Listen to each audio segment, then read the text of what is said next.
আসসালামু আলাইকুম রহমতুল্লাহ।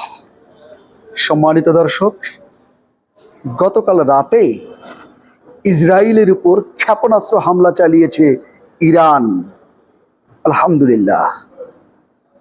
এবং আজকে ইরান কিছুক্ষণ আগে হুঁশিয়ারি দিয়েছে যে ইসরায়েল যদি বেশি বাড়াবাড়ি করে বা প্রতিশোধমূলক কিছু করতে চায়, অথবা লেবাননের উপর কিংবা ফিলিস্তিনের উপর কিংবা ইরানের উপরে যদি কোনো হামলা করতে চায়, তাহলে ইসরায়েলের প্রত্যেকটি গুরুত্বপূর্ণ স্থাপনা ক্ষেপণাস্ত্র হামলা করে ভেঙে চুরমার করে দেয়া হবে। ইয়েস, এই শক্তিটাই মুসলমানদের দেখানো উচিত। ইসরায়েল হচ্ছে মধ্যপ্রাচ্যের জারজ দেশ। হ্যাঁ, আমি জারজ দেশ বলবো। মধ্যপ্রাচ্যের অশান্তির মূল কারণ হলো এই ইসরায়েল।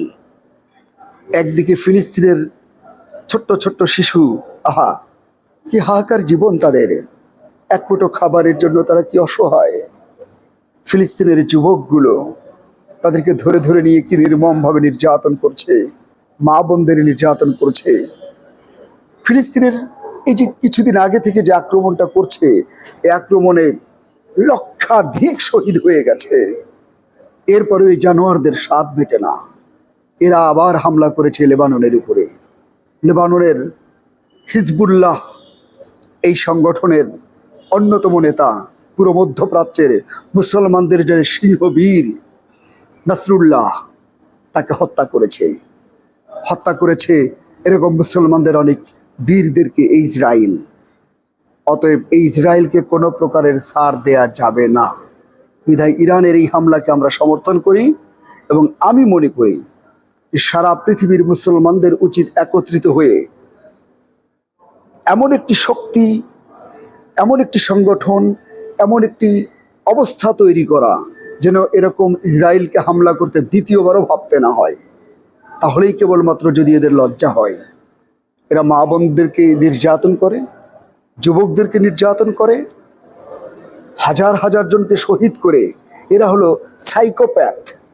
ইসরায়েলের নেতানিয়াহু রক্ত দেখতে ভালোবাসে, এরা রক্তের উপরে ঘুমাতে ভালোবাসে, এরা রক্ত নিয়ে খেলতে ভালোবাসে।